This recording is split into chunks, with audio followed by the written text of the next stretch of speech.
Already the paparazzi are in love with her, and the public too appear to be falling for her charms. It's all very reminiscent of another certain royal 30 years ago. So is Kate the new Diana? Such comparisons are inevitable, but commentators warn of making too many assumptions. She's very different in personality. She's 29, Diana was only 20. And I think officialdom in the palace and elsewhere has learned a lot of lessons about how Diana was treated and how she was prepared for the worldwide celebrity that she was thrust into. I think they'll be a lot more cautious about Kate, and I think all the signs are she's much better prepared to deal with it. But in spite of the differences, the similarities are there, and some of them are quite deliberate. The prince has given Kate his mother's engagement ring, perhaps to keep his mother's memory alive in the minds of the public, not that they would forget her. Whatever in love means. It was very romantic, and it's a very, very personal time for both of us. And did he get down on one knee? One of the things that probably William doesn't want either is his wife to be compared to his mother. You know, that's another thing that they're quite concerned about, you know. But it's inevitable the comparisons will be made. She just looked amazing from the very beginning. And all of a sudden you found that same feeling back 30 years earlier where the Princess Diana came along. She's been described as a combination of natural beauty and glamour, ordinary and modern. The same adjectives used 30 years ago about Diana, just before she walked innocently into the royal spotlight. But history doesn't have to repeat itself. Diana's popularity was built out of the rubble of an unhappy romance. She was loved for more than her role as a princess. Kate's popularity may turn out to be built upon firmer foundations. Just like Diana 30 years ago, Kate Middleton is about to enter the most famous royal family in the world. Only the future will tell how this young woman, described as sensible and level-headed by her entourage, will cope not only with the privileges, but also the duties that come with becoming a member of the British royal family. Lisa Peterson, EuroNews, London. 1,900 people have been honoured with the privilege of being invited to the royal wedding of Prince William and Kate Middleton. The list wasn't published until Saturday, but naturally enough, it starts at the top, with the immediate family of the bride and groom. But one person is notably absent, Sarah Ferguson, the former wife of Prince Andrew and mother to Eugenie and Beatrice. Etiquette prevails, and to that end, 50 royal heads of state have been invited, not just from Europe, but from around the world. The Prince of Bahrain, however, declined the invitation due to ongoing problems in his country. And it's etiquette that will guide how people dress. This is, as well as a high society wedding, this is a royal and semi-state occasion. Dress code, I believe, is formal. That means ladies, not too much flesh showing. We would expect ladies in Great Britain to wear a hat to a wedding, but you mustn't be too ostentatious and you mustn't do anything that attempts to outshine the bride. We're thinking of you, Victoria Beckham. And of course, the residents of Buckingham Palace are on the list. She may share her name with the UK's longest ever reigning monarch, but Victoria will have to accept that that's where the similarity ends.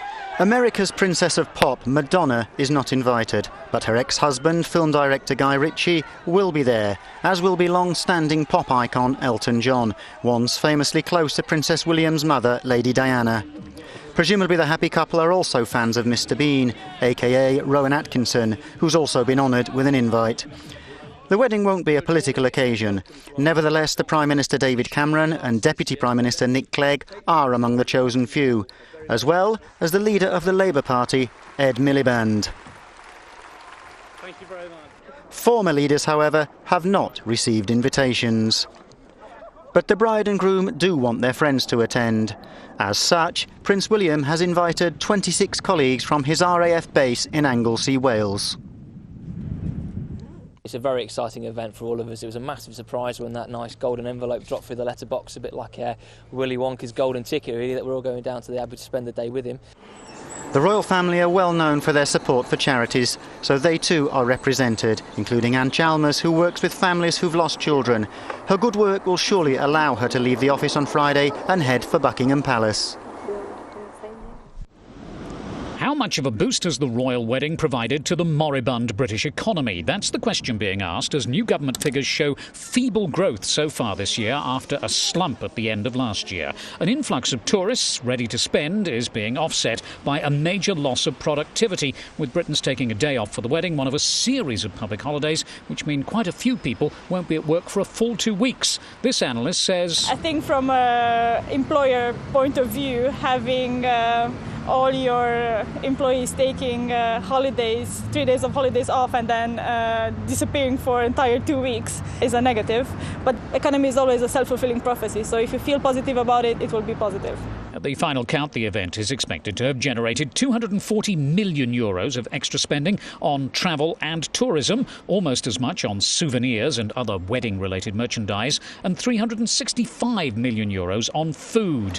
But it would take a lot of souvenir sales to the more than 500,000 extra visitors to make up for the nearly €7 billion in lost productivity, estimated by the employers' organisation, the Confederation of British Industry, which says it's concerned about the effects this will have on the recovery of the fragile UK economy.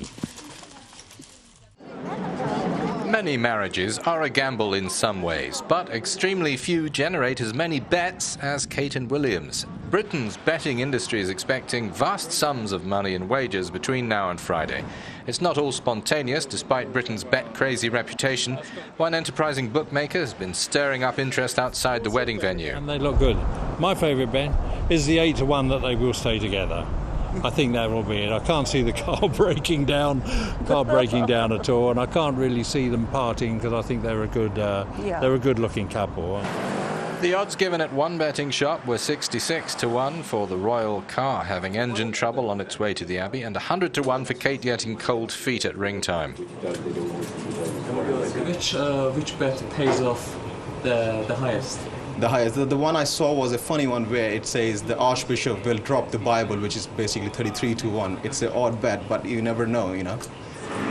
This betting shop did not overlook something that can happen to any couple. Punters were being offered odds of 8-1 against a divorce within 10 years. Take it, walk out. Britons bet on anything and everything, from sports results to the weather, and now on the royal wedding. The most extreme of all is to put £1 on Kate, not to turn up at all. And if you win £100. From London, Ali Sheikh Al-Islami, EuroNews. It's being described as the biggest media event in history, judging by the amount of foreign journalists that have swamped the British capital to cover the marriage of Prince William and Catherine Middleton. Such statements may not be hyperbole. A global audience of 2 billion is expected to watch on TV, while a further 400 million will tune in online. It's from these cubicles that the world media is reporting on the royal wedding. In no other place than opposite London's most famous landmark, Buckingham Palace, where the newlyweds will appear on wedding day for the kiss. Much of the frenzy is coming from across the Atlantic. US TV stations have gone royal potty, devoting more coverage to the wedding than the British media. Here in England, I've heard it referred to as the American invasion, because apparently when you stack up all the journalists that are here, there is a sizable contingent of Americans. But Japanese media are scaling back their coverage due to recent events back home. We were supposed to do live coverage on the royal wedding for our channel, but because of the earthquake, we cancelled the schedule. We're just going to do a normal programme. However, the love affair with the British monarchy really has gone global. In Latin America, we don't have a royal family, only Spain's, and we follow with great interest what's going on with the Spanish government and King Juan Carlos. And it's something similar now happening in England. As the big day draws near, no hints then among the media of possible wedding fatigue, even if they risk oversaturating their viewers.